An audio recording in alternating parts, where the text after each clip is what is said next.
The key to building an abundance-based mindset is to first understand that it's rooted in non-linear thinking. Let me give you an example. Let's say you want to do something big, but you don't have the money, you don't have the contacts, you don't have the education. In the linear world, they would say, well, you're relegated to a lower level of achievement because you don't possess these things. But watch this. In the non-linear world, it makes no difference if you don't have the money or the connections or the education. You just have to know someone that does. That's the difference. See, nonlinear thinking opens up every door of possibility.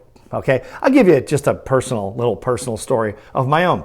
30 years ago, I wanted to become a professional speaker. I was coaching tennis. I was working with some of the biggest athletes in the Olympic world and the pro world and in the amateur world. But I wasn't making much money, and I wanted to really amplify my message. And people were around me were saying, you've got a world-class message, but you don't really have an audience. You got to get up in front of a microphone and speak. Well, one, I didn't really like doing that very much. And two, I had no idea how to enter that world, which is a tiny little world of people that are non-celebrities that do this all over. But it's a very, very niche market. It was more so.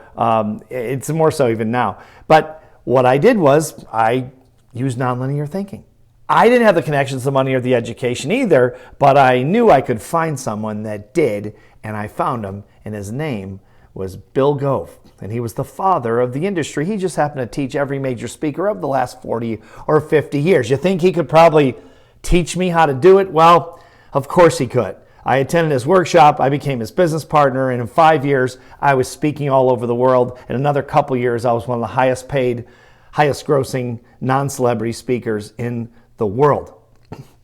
Was I smart enough to do it on my own? No. Did I have the contacts? No. Did I have the money? I didn't have any money. No, I had none of those things. All I had was a little bit of an education in this non-linear thinking. See, that opens up everything. It doesn't have to be you. It has to be you thinking of how to expand beyond your own reach. That's how you develop an abundance-based mindset. Because see, once you start thinking in nonlinear terms, you recognize that almost anything, motivational pep talk aside, almost anything is possible. Give it a try.